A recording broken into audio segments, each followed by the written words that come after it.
Une lumière dans l'obscurité.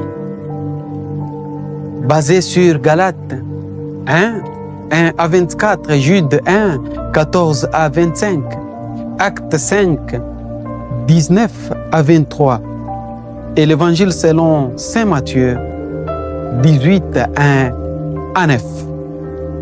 Bien-aimés du Christ, Shalom et soyez les bienvenus sur votre chaîne.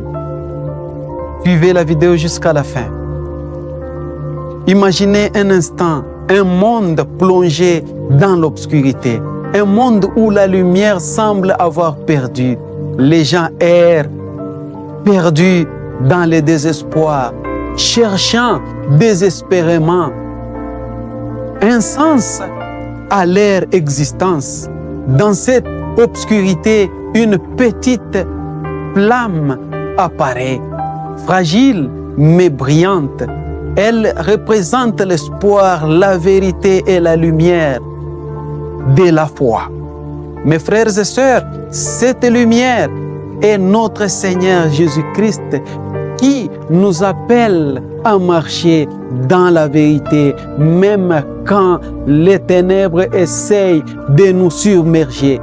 Aujourd'hui, nous allons explorer les épîtres si haut cités de Saint Paul, de Jude, les Actes des Apôtres et l'Évangile selon Saint Matthieu, afin de recouvrir ensemble cet appel à la véritable foi. Nous voyons la vocation divine dans l'Épître aux Galates, chapitre 1er 1 à 24. Saint Paul commence par affirmer son apostolat non pas de la part des hommes, mais de la volonté de Dieu. Ce point est crucial. Il nous rappelle que notre foi n'est pas un simple héritage culturel ou une tradition transmise, mais un appel divin. Saint Paul évoque sa transformation radicale passant des persécuteur des chrétiens à un apôtre de la foi. Cela souligne l'idée que l'intervention divine peut transformer même les cœurs les plus fermés. Cette métaphore est une invitation pour chacun de nous à rechercher notre propre appel.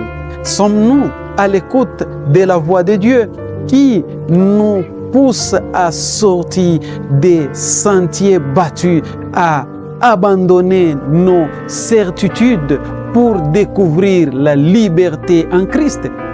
Comme Saint Paul, nous sommes appelés à être des témoins de la vérité, même face à l'opposition. La question qui se pose est: sommes-nous prêts à embrasser notre vocation avec passion et détermination?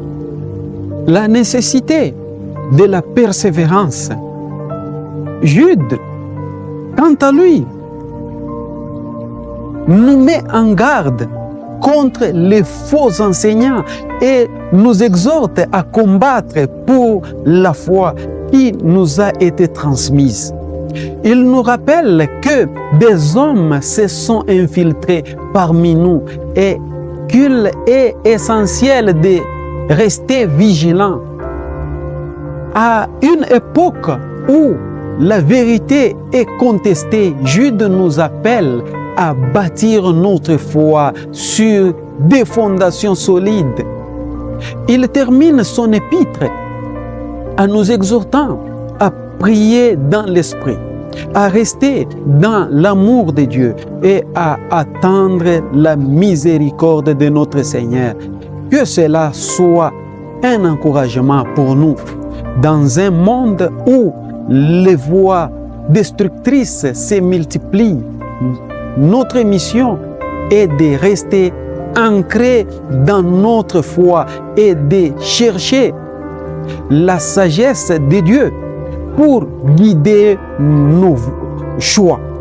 La persévérance est la clé pour surmonter les défis de notre époque. Avons-nous le courage de nous dresser pour défendre notre foi? Aussi difficile pour cela puisse être,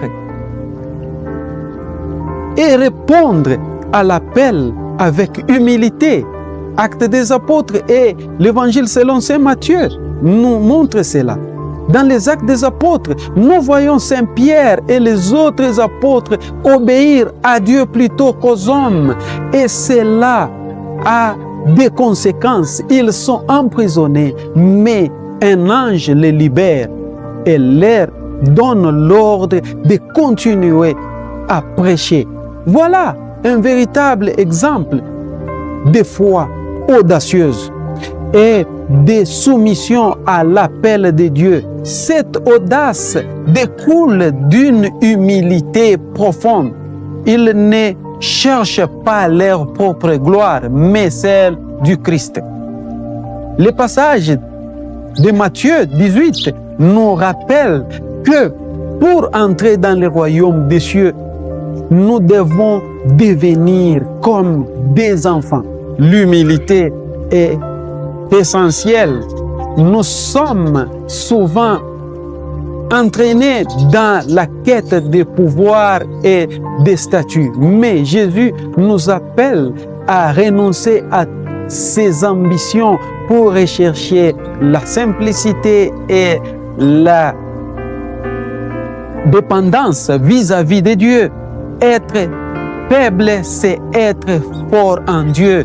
C'est dans notre vulnérabilité que nous découvrons la puissance de Dieu. En conclusion, chers frères et sœurs bien-aimés du Christ, nous sommes invités à répondre massivement à notre appel avec détermination, à persévérer dans la foi, face aux défis et à embrasser l'humilité qui nous rapproche de Dieu. La lumière de Jésus-Christ est notre guide dans cette marche de la foi. Ne laissons pas les ténèbres nous envelopper. Engageons-nous ensemble dans cette quête, main dans la main, rayonnant de la lumière de l'Évangile dans un monde qui a tant besoin que Dieu nous accorde la force, la sagesse de vivre notre foi pleinement et authentiquement en Jésus-Christ notre Seigneur. Bien-aimés dans le Seigneur, un très grand merci d'avoir suivi le message d'aujourd'hui du début jusqu'à la fin et veuillez la partager avec les autres. Et si vous avez aimé, veuillez vous abonner aussi, tout en nous laissant vos avis et considérations dans les commentaires. Que Dieu vous bénisse.